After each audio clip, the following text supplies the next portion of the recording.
Good morning students. आज के इस वीडियो लेक्चर में बेसिकली अपन डिस्कस करने जा रहे हैं Uptake and transport of mineral nutritions. हालांकि इससे पहले जो हम लोगों ने मिनरल न्यूट्रिशंस के रिगार्डिंग जितने भी स्टडी और जितने भी चीजें बताए गए थे वो होप सो आपको एक एक पॉइंट क्लियर होंगे और उम्मीद करता हूं कि आप बहुत अच्छे तरीके से उसे पढ़ चुके होंगे और आप अब क्वेश्चंस जो है वो प्रिपेयर करना और क्वेश्चंस बनाना शुरू कर चुके होंगे। सो स्टार्ट करते हैं इस टॉपिक से। हालांकि आप जानते हो कि ट्रांसपोर्ट सारे मिनरल का बहुत ही एक एसेंशियल पैरामीटर हो जाती है जिससे कि न्यूट्रिशंस प्लांट को प्रोवाइड करवाया जा सके। जैसे कि देख लो CO2 एटमॉस्फेयर से फ्रीली फॉर्म पे मिलता है। ये एटमॉस्फेयर में जो CO2 प्रेजेंट होता है इसके वजह से जनरली क्या रहता है C6H12O6 का फॉर्मेशन करता है, जिसे अपन कह सकते हो क्या चीज, मतलब कि मेन प्रोडक्ट किस चीज का है, they are commonly known as the photosynthesis.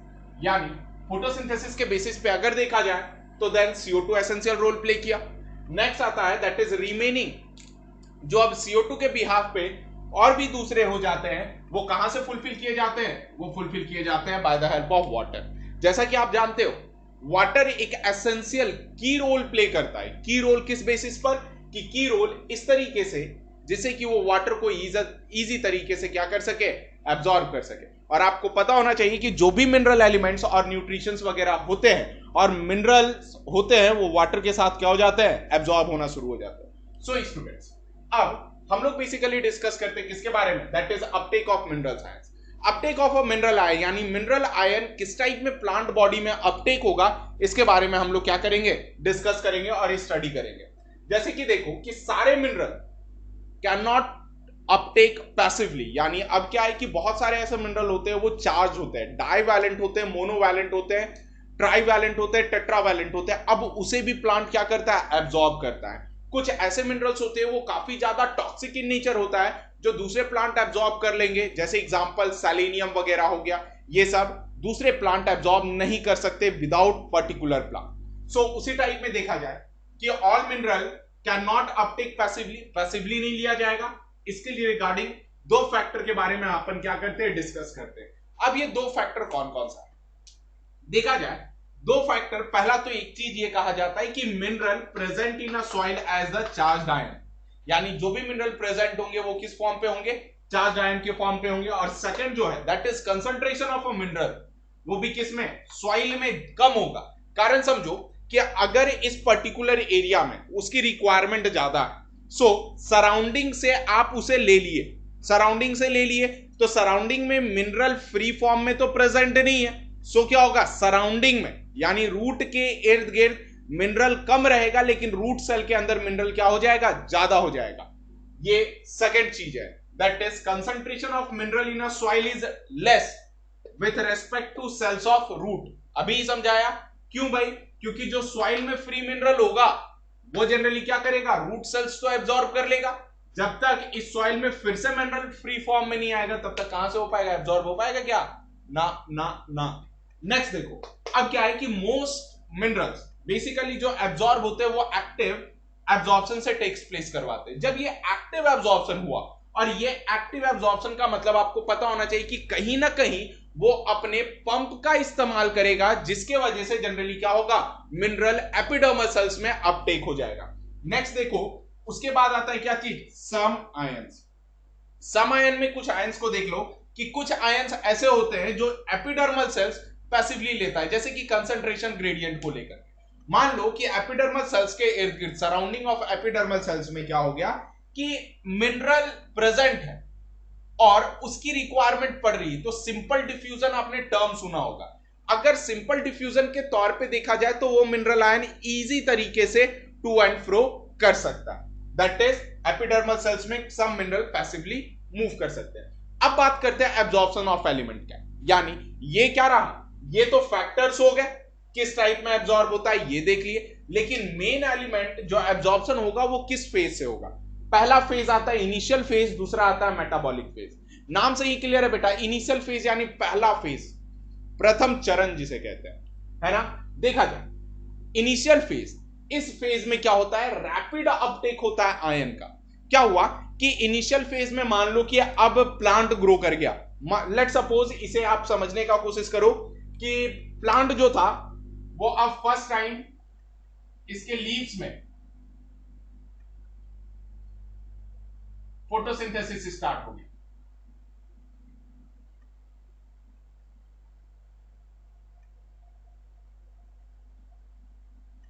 मान लो अब जब ये फोटोसिंथेसिस स्टार्ट किया तो समझना क्या हो, इनिशियल फेज है, जब ये प्लांट ग्रो हो रहा था तो क्या था, इसके कॉटिलिडॉन इसे ये फूड प्रोवाइड कर रहे थे, नरिश कर रहा था।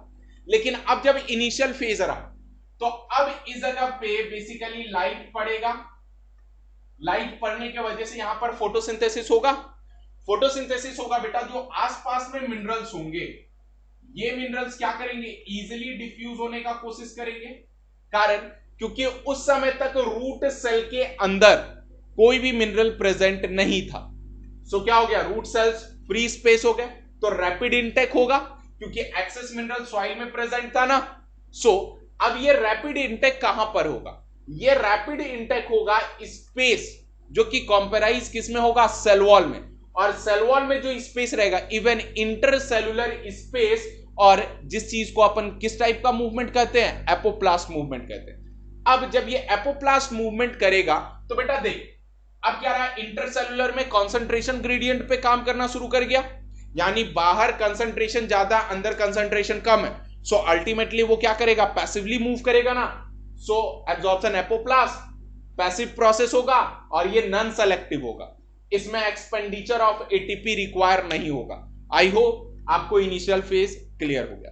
अब जब इनिशियल फेज लीड कर जाएगा तो सेकंड फेज आता है एब्जॉर्प्शन ऑफ एलिमेंट का, they are commonly known as the metabolic phase. क्या कहते हैं उसे, मेटाबॉलिक फेज कहते हैं। मेटाबॉलिक फेज में क्या रहा कि आयन तो अब रूट सेल्स के अंदर प्रेजेंट हो गया।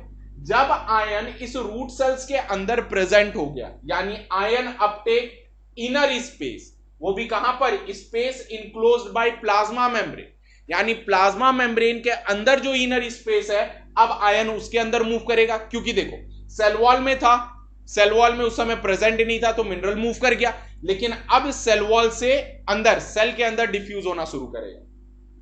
देख लेना ये दोनों तरीके से होगा, एक एक्टिव प्रोसेस भी होगा और दूसरा पैसिव प्रोसेस भी होगा।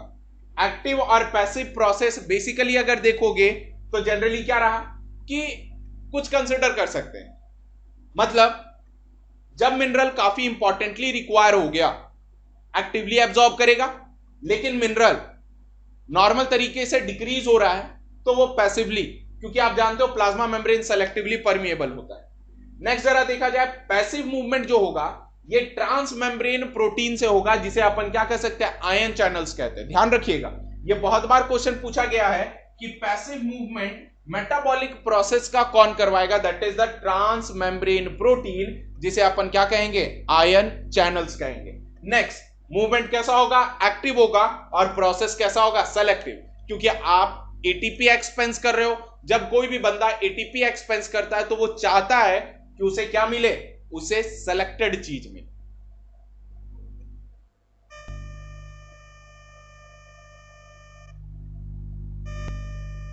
नाउ स्टूडेंट्स अब हम लोग डिस्कस करने जा रहे हैं about the method of mineral absorptions. Mineral absorptions के जो मेथड्स हैं वो मेथड्स कैसे हैं, किस टाइप में वर्क करेंगे, जरा उसे देखें। जैसे कि मेथड बेसिकली दो टाइप का है। अभी हम लोगों ने डिस्कस किया था कि मेथड जो मोस्टली होते हैं वो मोस्टली दो टाइप के ही होते हैं।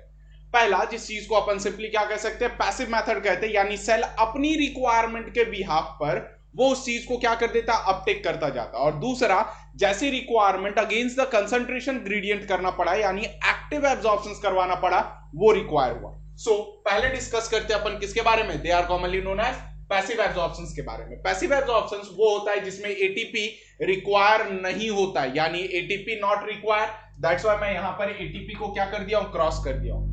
प्लस इस पैसिव एब्जॉर्प्शन में जो प्रोसेस होता है वो सिंपल बाय डिफ्यूजन होता है। डिफ्यूजन का मतलब कि मूवमेंट हुआ हाई कंसंट्रेशन से लो कंसंट्रेशन, जैसे कि आप जानते हो सॉइल में हाई कंसंट्रेशन होता है, रूट सेल में लो कंसंट्रेशन होता है। ये सिंपल डिफ्यूजन पैसिव तरीके से मूव करेगा। अब by the mass flow, mass flow का मतलब ये रहा कि ये बल्क में मूव करेगा। बल्क में मतलब कि ये बहुत ही ज्यादा बल्क क्वांटिटी में ही ये पास करेगा, दैट्स व्हाई इस चीज का नाम अपन क्या कहें, मास फ्लो का है। जैसे ये मास फ्लो डिपेंड करता है रेट ऑफ ट्रांसपीरेशन पे, मतलब कि अगर गर्मी का समय है, रेट ऑफ ट्रांसपीरेशन ज्यादा रहेगा तो वाटर में डिसॉल्व मिनरल ऑटोमेटिक क्या रहेगा, प्लांट के अंदर इनटेक होता जाएगा और वो प्लांट के अंदर यूटिलाइज होता जाएगा। नेक्स्ट आता है B, they are commonly known as what, active absorption. Active absorption का मतलब होता है जिसमें एटीपी रिक्वायर होता है, यानी एटीपी की रिक्वायरमेंट हो जाती है और ये हमेशा उस समय वर्क करता है क्योंकि ये अगेंस्ट द कंसंट्रेशन ग्रेडियंट करता है। ये फ्लो कहां से करवाएगा, that is less concentration minerals in a soil solution to the root cell, यानी लेस से हाई की ओर भेज रहा है। तो जब लोअर बॉटम से हायर बॉटम की ओर भेजना पड़ता है तो आप जानते हो वहां पर हमें एक चीज रिक्वायर करता है जिस चीज को अपन क्या कहते हैं, एटीपी कहते हैं। अब ये एक स्पेसिफिक प्रोटीन रिक्वायर करेगा। स्पेसिफिक प्रोटीन के बिहाफ पे अगर देखा जाए तो ये क्या करेगा, ट्रांसपोर्ट ऑफ प्रोटीन। समझना इस लाइन को, क्या है कि transport protein of endodermal cells are control point. क्या है कि जो एंडोडर्मल सेल्स का ट्रांसपोर्ट प्रोटीन है जो अक्रॉस द मेम्ब्रेन अंदर बाहर कर सकता है, वो क्या है, कंट्रोल पॉइंट है।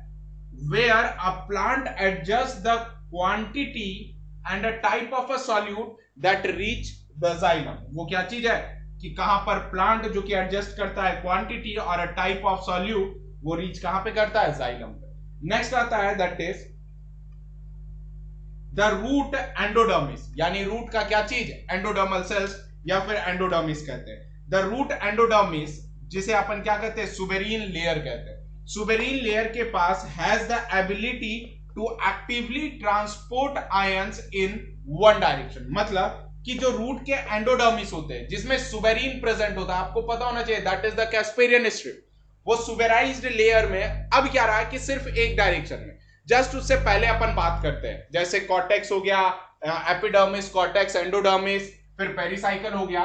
तो अब जरा देखो, जैसे ये एंडोडर्मल सेल्स के पास आ गया तो इससे पहले जो 3 सेल्स थे उसके पास क्या हो रहा था, मूवमेंट, एपोप्लास्ट भी हो रहा था, सिम्प्लास्ट भी हो रहा था। देखा जाए ये वाला। अब क्या है कि सुबेरीन यहां पर लगा हुआ, ये सुबेराइज्ड था। अब पहले तो water cytoplasm to cytoplasm move कर रहा था, वाटर सेल वॉल से सेल वॉल मूव कर रहा था, लेकिन जब ये सुबेराइज्ड लेयर तक पहुंचा तब क्या था, जो cell wall to cell wall movement था वो ऑब्स्ट्रैक्ट हो गया, रुक गया। सो उस समय क्या रहेगा, actively transport ion in one direction, मतलब कहां से, ये भी साइटोप्लाज्म में आ जाएगा और अब साइटोप्लाज्म से होकर के जाइलम में जाकर के अपटेक होगा। ये मेथड है, ये कहना है इस लाइन का कि the root endodermis suberin layer has the ability to actively transport ion in one direction. Next बेटा क्या है कि एक्टिव जो पार्ट है अपटेक, वो डिपेंड किस पे करता है, डीफॉस्फोराइलेशन पे। मतलब क्या, अब ये एक कॉन्सेप्चुअल टर्म है। डीफॉस्फोराइलेशन का मतलब, मान लो कि मेम्ब्रेन पे ये बंदा रहा एक प्रोटीन, प्रोटीन इनर अबाउट पर पहले तो एटीपी रिक्वायर किया ना बेटा, एटीपी से क्या हुआ, ये एडीपी प्लस इनऑर्गेनिक फॉस्फेट में कन्वर्ट हुआ, इनऑर्गेनिक फॉस्फेट में कन्वर्ट हुआ, प्लस साथ साथ इसके साथ जो एनर्जी निकला, ये एनर्जी बेसिकली क्या किया, इस प्रोटीन को रोटेट करवाया और मॉलिक्यूल्स को अंदर से बाहर करवाया। यानी डीफॉस्फोराइलेशन को अपन क्या कहेंगे, एडीपी प्लस इनऑर्गेनिक फॉस्फेट कहेंगे। यानी एटीपी का ब्रेकडाउन होगा और जब एटीपी का ब्रेकडाउन होगा तब एक्टिव एब्जॉर्प्शन क्या होगा, टेक प्लेस करेगा। नेक्स्ट आता है, they are commonly known as what, translocation of mineral ion. यानी मिनरल आयन का ट्रांसलोकेशन किस तरीके से होगा, मिनरल आयन कैसे करके ट्रांसलोकेट करेगा, जरा उसके बारे में बात करें।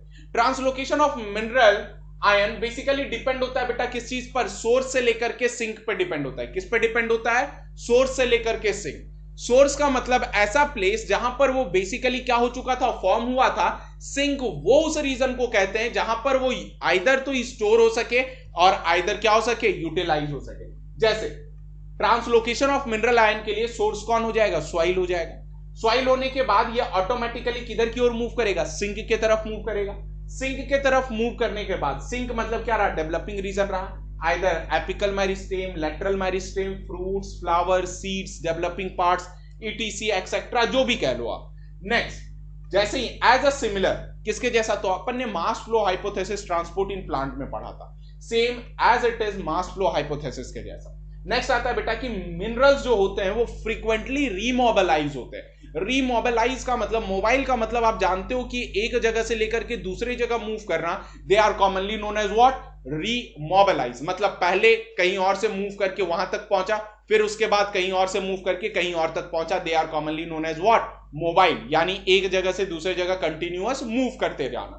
तो सेम चीज क्या है बेटा कि जो मिनरल है वो फ्रीक्वेंटली रीमोबिलाइज करता है, यानी सॉइल से लेकर के डेवलपिंग पार्ट। अब ये डेवलपिंग पार्ट जब डेड कर रहा होता है तो फिर से न्यू डेवलपिंग पार्ट की तरफ मूव करना, उस चीज को रीमोबिलाइज कहते हैं। जैसे ओल्ड और सेनेसिंग पार्ट से, मतलब जो ओल्ड हो चुके, पुराने हो चुके हैं, और जो मरने वाले हैं उससे मूव करके कहां तक जाता है, न्यू पार्ट्स तक जाता है। सेम चीज, कुछ एलिमेंट है जो काफी रीडली मोबिलाइज होता है, मतलब एज जब रिक्वायरमेंट पड़े तब, वरना ऐसा नहीं होता है। जैसे क्या चीज है ये, फास्फोरस, सल्फर, नाइट्रोजन, पोटेशियम, ये 4 एलिमेंट ऐसे हैं जो रीडली मोबिलाइज होते हैं। जबकि याद रखिएगा कैल्शियम, कैल्शियम डू नॉट रीमोबिलाइज। अगर सेल डेड हो रहा है तो वो उसी के साथ जाएगा, बल्कि मोबिलाइज नहीं होगा। ध्यान रखिएगा ये बात। आप एक काम करना, जैसे ही मैं हटूं और पूरा प्लेन टर्म्स आए तो आप इस फॉर्मेट का स्क्रीनशॉट ले लेना, इसे आप एज अ पीडीएफ बना करके आप पढ़ने का कोशिश करना। होप सो आपको क्लियर होगा। नाउ अब हम लोग डिस्कस करेंगे अबाउट द सॉइल के बारे में। जैसे कि हम जानते हैं सॉइल क्या चीज है, रिजर्वायर है। रिजर्वायर वो भी किसका, एसेंशियल एलिमेंट्स का। जब ये सॉइल रिजर्वायर हुआ एसेंशियल एलिमेंट का, मतलब कहीं ना कहीं जो भी मिनरल की रिक्वायरमेंट होने वाली है वो कौन फुलफिल करेगा, सॉइल फुलफिल करेगा। जिसमें कि जो रैपिड अपटेक और इनटेक होगा वो 2 प्रोसेस से होगा, जिसे अपन क्या कह सकते हैं, एक्टिव और पैसिव प्रोसेस कहते हैं। हालांकि अपन जानते हैं कि जो मिनरल सॉइल में प्रेजेंट होता है, ये प्रेजेंट किस बिहाफ पर होता है, तो रॉक्स के वेदरिंग के वजह से सॉइल में मिनरल का कंसंट्रेशन क्या होता है, इंक्रीज होता जाता है। जैसे जो सेवरल रोल प्ले करता है, पहला, सॉइल एक्ट करता है रिजर्वायर ऑफ वाटर। आपको पता होना चाहिए कि जब भी वाटर प्रेजेंट होता है तो वो सॉइल में ही प्रेजेंट होता है, और सॉइल ही बेसिकली उसे क्या करता है, ट्रैप आउट करके रखता है। नेक्स्ट, सेकंड होता है कि ये जो सॉइल है सप्लाई करता है मिनरल और हार्बर करता है नाइट्रोजन फिक्सिंग बैक्टीरिया। मतलब सॉइल वेदरिंग होने के बाद से मिनरल में एनरीच हो जाता है। जब मिनरल में एनरीच हो जाता है तो अल्टीमेटली क्या रहता है कि उसके मिनरल के कंसंट्रेशन इंक्रीज हो जाते हैं। सेम चीज दैट इज हार्बर किसके साथ करता है, मतलब कि नाइट्रोजन फिक्सेशन बैक्टीरियाज वगैरह को ग्रो करवाने में भी बहुत ही अच्छा और एसेंशियल रोल प्ले कौन करता है, सॉइल प्ले करता है। नेक्स्ट, सॉइल बेसिकली क्या करता है, सप्लाई करता है air to the what, roots को एयर सप्लाई करने में सॉइल काफी इंपॉर्टेंट रोल प्ले करता है। नेक्स्ट, ये किसके जैसा एक्ट करता है, एक्ट करता है मैट्रिक्स के जैसा, मतलब कि रूट्स को स्ट्रेंथिंग प्रोवाइड करना। अगर सॉइल ना रहे तो क्या कोई भी प्लांट वहां पर स्ट्रांगली खड़ा रह पाएगा, नहीं। दैट्स व्हाई ये किसके जैसा एक्ट करता है, तो मैट्रिक्स के जैसा एक्ट करता है, ताकि प्लांट होल्ड कर सके सॉइल को और अच्छे तरीके से इरेक्ट पोस्चर मेंटेन कर सके। नेक्स्ट आता है, ये क्या चीज होता है, साइट ऑफ डिकम्पोजिशन होता है। जैसे कि आपको पता होना चाहिए कि सॉइल के अंदर बहुत सारे ह्यूमस और ह्यूमिफाइंग बैक्टीरियाज प्रेजेंट होते हैं, जो ह्यूमस में फॉर्म करते हैं डेड एंड डीके लीव्स को, और वो dead and decay leaves decomposers basically decompose करता है और अल्टीमेटली यूजफुल थिंग्स को प्रोड्यूस करता है। नेक्स्ट बेटा, अब हम लोग डिस्कस करने जा रहे हैं मेटाबॉलिज्म, यानी इस चैप्टर के अब अपन अंतिम पड़ाव पर पहुंच चुके हैं, यानी this is the last entire event of our second 12th chapter, that is mineral nutrition. Next, that is metabolism of nitrogen. Metabolism of nitrogen में देखा जाए, नाइट्रोजन मोस्ट ये प्रीवेलेंट एलिमेंट है लिविंग ऑर्गेनिज्म के लिए। साथ साथ नाइट्रोजन बेसिकली हेल्प करता है, क्या चीज में हेल्प करता है, अक्सर आपने सुना होगा कि नाइट्रोजन एटमॉस्फेयर में बहुत ज्यादा प्रेजेंट है। ये नाइट्रोजन जब एटमॉस्फेयर में इतना ज्यादा प्रेजेंट है तो कहीं ना कहीं इसका बहुत ही एसेंशियल और बहुत ही इंपॉर्टेंट रोल होता है। जैसे नाइट्रोजन हमारा एमिनो एसिड, ये वो एमिनो एसिड्स होते हैं जो आगे चल करके हमारे प्रोटीन वगैरह का सिंथेसाइज करने में, एंजाइम का सिंथेसाइज करने में काफी इंपॉर्टेंट रोल प्ले करते हैं। और आपको पता होना चाहिए कि अगर प्रोटीन की डेफिशिएंसी हो जाए और एमिनो एसिड की डेफिशिएंसी हो जाए तो हम लोगों के पास बहुत सारे डिसऑर्डर्स होने के चांसेस बढ़ जाते हैं। Next, enzyme.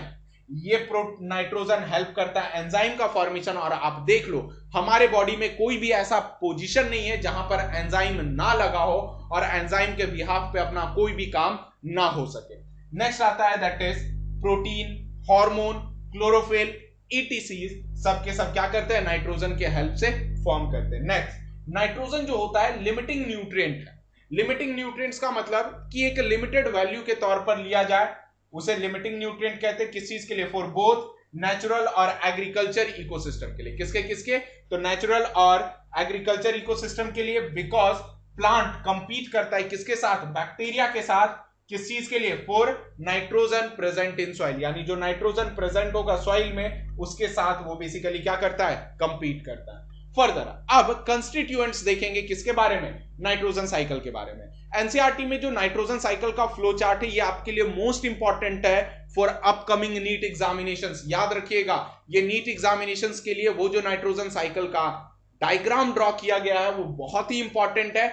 उसमें क्वेश्चंस पूछे जाते हैं मिसिंग टाइप।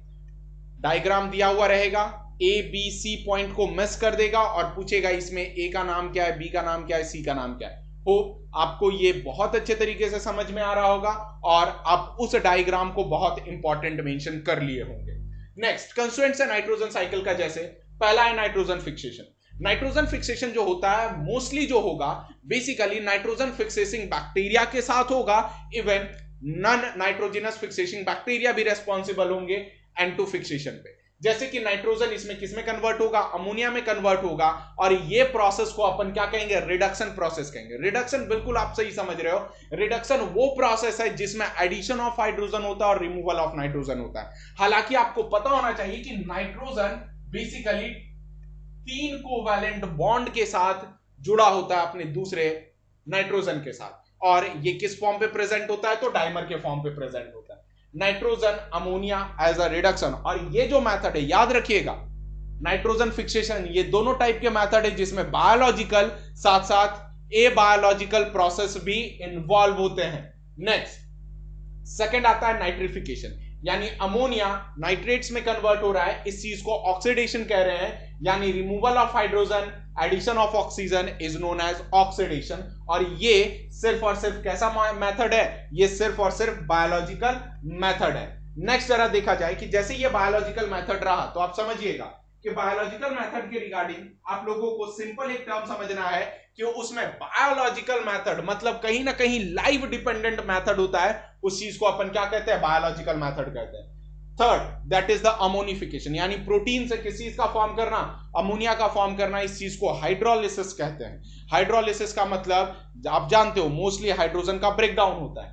नेक्स्ट अगर देखा जाए अमोनिफिकेशन, ये भी सिर्फ और सिर्फ कैसा प्रोसेस है, ये सिर्फ और सिर्फ बायोलॉजिकल प्रोसेस है। नेक्स्ट है बेटा fourth number, that is denitrification. Denitrification कहलाता क्या है, जरा इसे गौर से समझिएगा। डीनाइट्रिफिकेशन बेसिकली वो एंटायर इवेंट है जिसमें NO3- किस चीज में कन्वर्ट होगा, नाइट्रोजन में कन्वर्ट होगा, और इस इवेंट को अपन क्या कहेंगे, रिडक्शन इवेंट कहेंगे। याद रखिएगा ये जो डीनाइट्रिफिकेशन है ये दोनों टाइप के मेथड हो सकते हैं, शायद बायोलॉजिकल भी हो सकते हैं, साथ साथ ए बायोलॉजिकल तौर पे भी कंसिडर कर सकते हैं। अब मोस्ट इंपॉर्टेंट टर्म जिस चीज को अपन क्या कह सकते हैं, नाइट्रोजन फिक्सेशन कितने टाइप का होता है। आप एक बार इस चीज का स्क्रीनशॉट ले लो, स्क्रीनशॉट लेने के बाद हम लोग डिस्कस करेंगे कि आगे चल करके कैसे वर्क करना है। अब जब ये नाइट्रोजन फिक्सेशन के टाइप्स देखेंगे, नाइट्रोजन फिक्सेशन हुए दो टाइप के। पहला जिस चीज को अपन ए बायोलॉजिकल कहते हैं, ए बायोलॉजिकल जिसमें लाइफ इन्वॉल्व नहीं होता है, जिसमें सिर्फ natural calamities, even natural electrical other on activities के वजह से जो नाइट्रोजन फॉर्म होता है उस चीज को अपन नेचुरल और ये ए बायोलॉजिकल मेथड कहते हैं, जिसमें नाइट्रोजन बेसिकली एब्जॉर्ब कौन करता है, प्लांट एब्जॉर्ब करता है। सेकंड आता है that is the biological. Biological वो इवेंट होता है जिसमें की पूरी बायोस मतलब लाइफ, यानी सर्टेन माइक्रोब्स वगैरह एसेंशियल रोल प्ले करेगा। माइक्रोब्स बेसिकली क्या करेगा, कॉम्प्लेक्स नाइट्रोजन को कन्वर्ट करेगा सिंपल एब्जॉर्बेबल फॉर्म पे, और वही चीज बेसिकली क्या करेगा, एब्जॉर्ब कर लेगा। Next a biological. A biological में सबसे फर्स्ट है दैट इज द नेचुरल, जिस चीज को अपन इलेक्ट्रिकल इवेंट भी कहते हैं। इसमें क्या रहता है कि नाइट्रोजन जो फ्री फॉर्म पे है plus O2 that is atmospheric oxygen जिसे कह सकते हैं, वो एनर्जी के साथ साथ अल्ट्रावायलेट के प्रेजेंस में NO, NO2 और N2O का फॉर्मेशन करता है। यही फर्दर वाटर के साथ NO, NO2, N2O ये वाटर के साथ मिक्स करता है और फाइनली क्या बनाता है? 3 different types of acid, that is HNO3, HNO, HNO2। अब ये आगे चल करके फर्दर क्या होते हैं? हाइड्रोलाइज होते हैं, यानी ऑक्सीडाइज हो करके अल्टीमेटली क्या करते हैं? एक एक हाइड्रोजन निकालते हैं और finally NO3 minus, NO minus, NO2 minus, ये तीनों फॉर्म बेसिकली नाइट्रेट, नाइट्राइट्स के फॉर्म में कन्वर्ट होते हैं और फाइनली क्या होते हैं? प्लांट इसे एब्जॉर्ब करता है। ये मेथड है नेचुरल और इलेक्ट्रिकल मेथड कहलाता है। सेकंड आता है वो मेथड जिस चीज को इंडस्ट्रियल और आर्टिफिशियल मेथड कहते हैं। इंडस्ट्रियल और आर्टिफिशियल मेथड वो मेथड है जिसमें कि इंडस्ट्रीज के बेसिस पे अपन क्या बनाते हैं? यूरिया बनाते हैं, और यही यूरिया आगे चल करके किस काम में आता है? आगे चल करके बेसिकली ये फर्टिलाइजर के तौर पर इस्तेमाल में आता है। अब जरा देखा जाए इंडस्ट्रियल मेथड को और आर्टिफिशियल मेथड का एक नाम है जिसे अपन कौन सा प्रोसेस कहते हैं? हैबर्स प्रोसेस कहते हैं। अब इस हैबर्स प्रोसेस में क्या रहा? नाइट्रोजन बेसिकली हाइड्रोजन के साथ कंबाइन किया, हाइड्रोजन के साथ कंबाइन करने के बाद अमोनिया बनाया, अमोनिया फर्दर कन्वर्ट किस चीज में किया गया? यूरिया में कन्वर्ट किया गया, और यही यूरिया बेसिकली क्या किया? फर्टिलाइजर के तौर पर इस्तेमाल किया। कौन? हमारे फार्मर्स। फार्मर जैसे ही इस यूरिया का छिड़काव अपने फार्मलैंड्स पे करेंगे तब जाकर के उसकी फर्टिलाइजिंग कैपेसिटी बढ़ जाएगी और अल्टीमेटली प्लांट के ग्रोथ में एनरिचमेंट आना शुरू हो जाएगा। सो स्टूडेंट्स, आज के लिए वीडियो हमारा यहीं तक। मिलते हैं हम अपने नेक्स्ट वीडियो लेक्चर्स में बायोलॉजिकल मेथड्स के साथ और खत्म करते हैं नाइट्रोजन मैकेनिज्म को। और स्टूडेंट्स जितने लोग भी हैं वो अच्छे तरीके से एनसीईआरटी पॉइंट पे रहें। मैं आपसे कहा था कि मैंने एनसीईआरटी के एक एक लाइन को एक्सप्लेन कर रहा हूं और उम्मीद है कि मैं उस फॉलो अप अपने बोले हुए बातों को अच्छे तरीके से फॉलो कर पा रहा हूं। सो तब तक के लिए stay safe, stay healthy. Thank you for watching.